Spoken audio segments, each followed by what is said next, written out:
Sekiranya Allah mempertahankan rumah itu dari serangan, maka rumah itu adalah rumahnya. Dan jika dia membiarkan saja rumah itu ini diruntuhkan, maka itu adalah urusannya dengan rumah itu.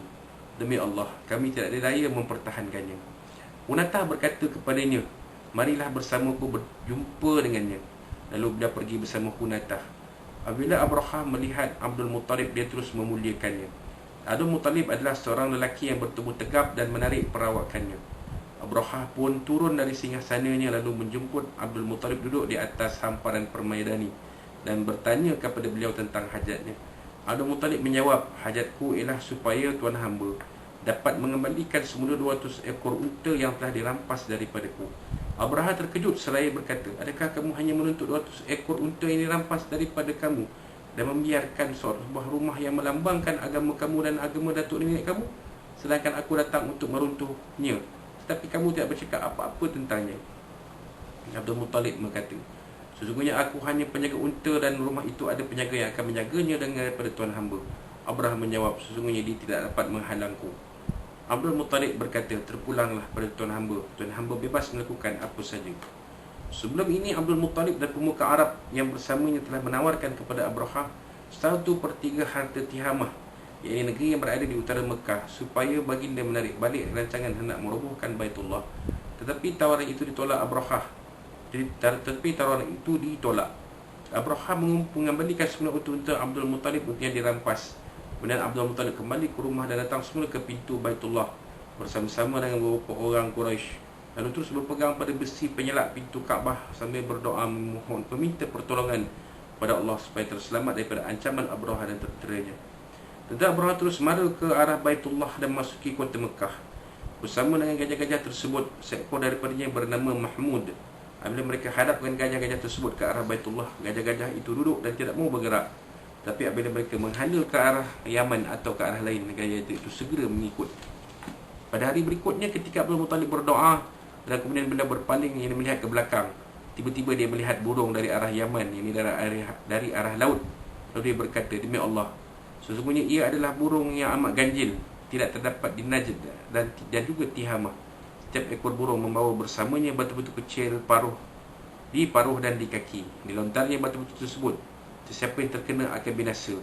Bila keadaan itu, para tentera melarikan diri ke Yaman. Malangnya mereka berguguran mati sepanjang perjalanan. Abraha terkena lontaran batu tersebut, menyebabkan jari jemarinya mula gugur satu demi satu.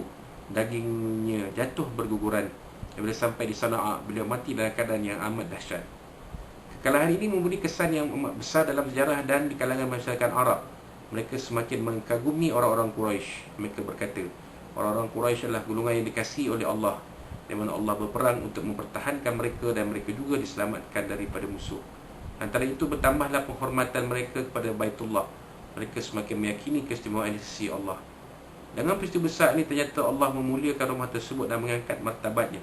Allah juga mahu menjadikan masyarakat Arab bersedia untuk membawa risalah Islam ke seluruh dunia. Peristiwa bersejarah yang amat penting tersebut berlaku pada tahun kelahiran Rasulullah SAW 570 Masihi, di mana tempoh di antara tahun gajah dan putusan Rasulullah SAW ialah selama 40 tahun. Namun masih terdapat penduduk Mekah yang menyaksikan peristiwa tersebut yang dapat meriwayatkannya secara mutawatir. Ia merupakan irhaus, ini isyarat awal bagi pengangkatan baginda sebagai Rasulullah SAW.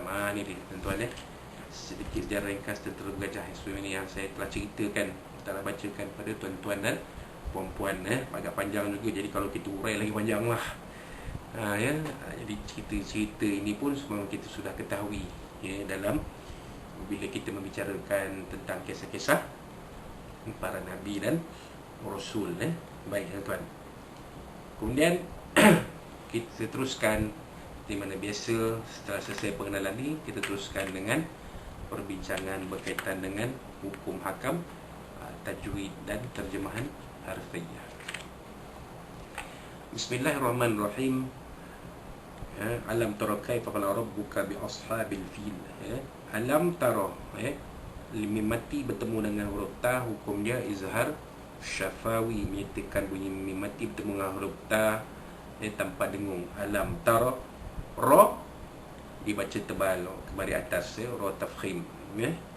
Kaifa fa'ala rabbuka. Rabbuka, ra itu dibaca tebal juga, ya, pada atas. Bi ashabi, ya, ashabi, ha, alif di atas ha itu, ya, mad tabi'i, ada pada bacaan walaupun tiada pada tulisan al-fil.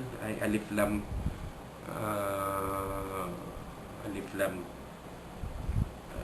sukun, alif lam qamariyah, fil, ya. Kalau kita wakafkan jadilah dia mad arid disukun, ya, dibaca 2, 4 panjang, 2, 4 atau 6 harakat, ya. Kalau sambung fa ya bawah fi itu mad asli, ya.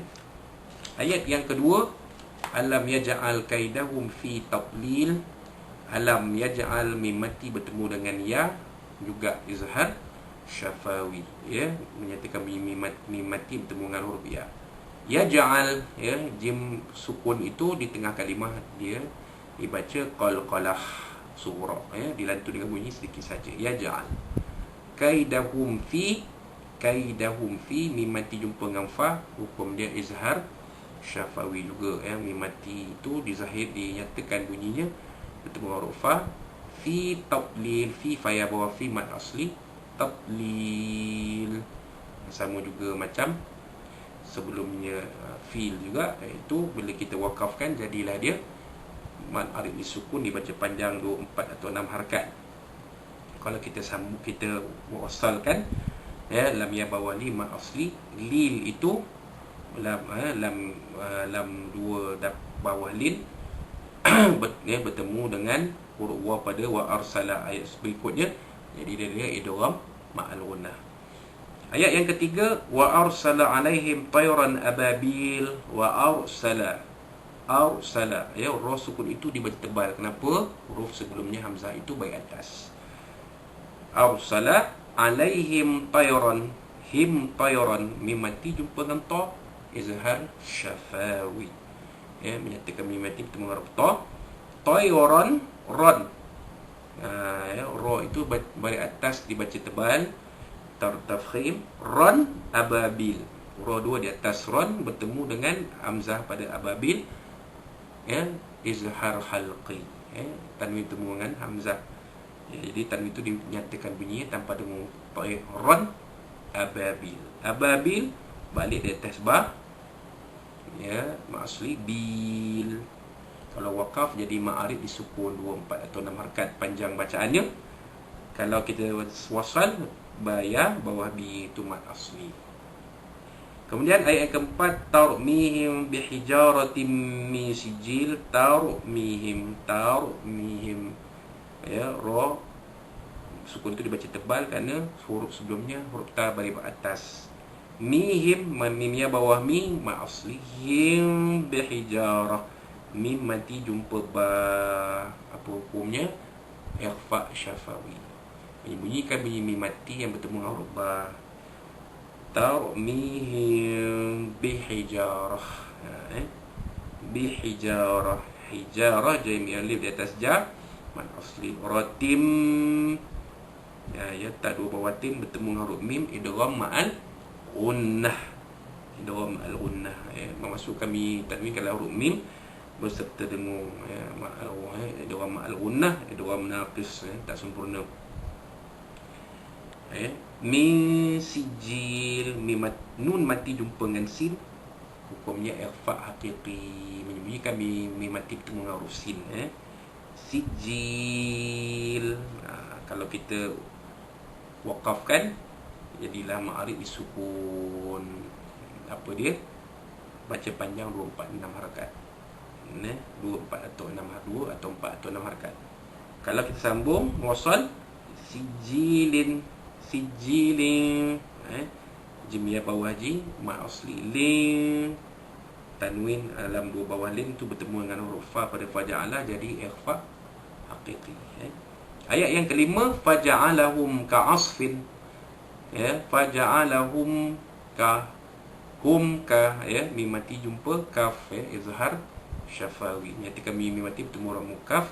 Ka'asfim, ka'asfim, fa ya bawah fin bertemu dengan huruf mim, hukum dia idgham ma'al gunnah, masukkan bunyi tanwin adalah huruf mim.